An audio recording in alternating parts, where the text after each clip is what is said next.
Noah's flood is an impossibility.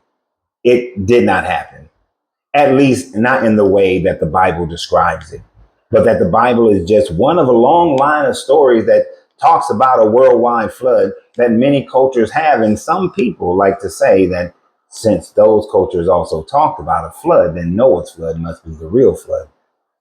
Well, on May 4th, we're going to go through a webinar, The Total Deconstruction of Noah's Flood. Let me give you a little sample of that right now.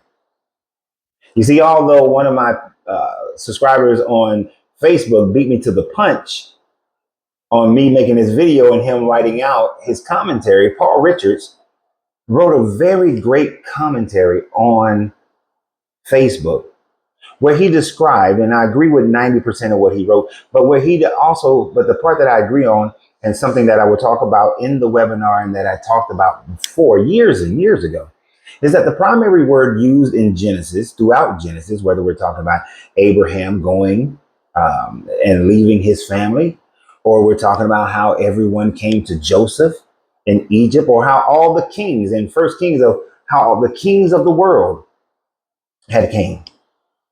That the word that is used there over and over and over again is the word Eretz.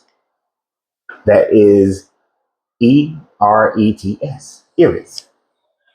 Eretz often translate in your Bible to say earth or world, but the context around the words that is used, it should have been in other more accurate books. It is translated as country or land.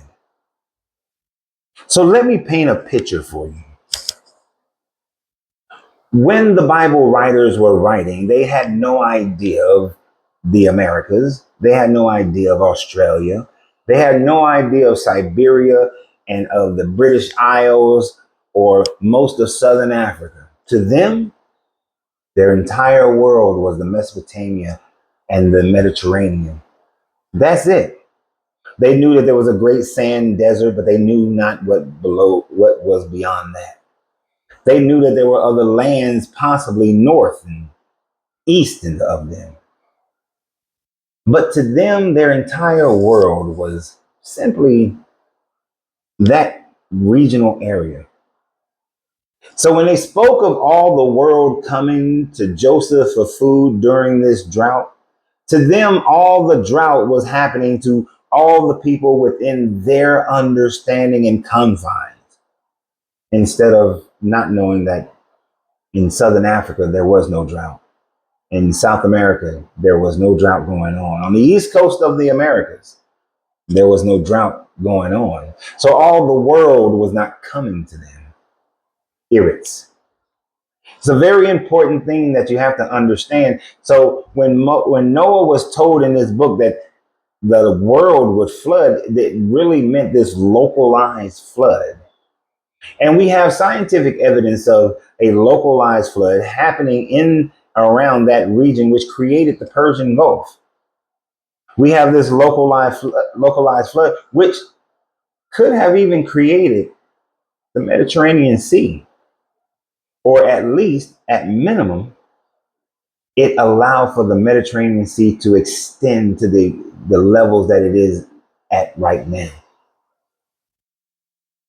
You see, we're going to talk about what event is possibly the creation of all floods.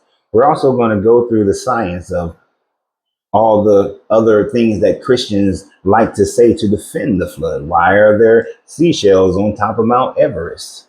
We're going to talk about the science behind tectonic plate movements and how Everest is a young mountain range that emerged from the sea.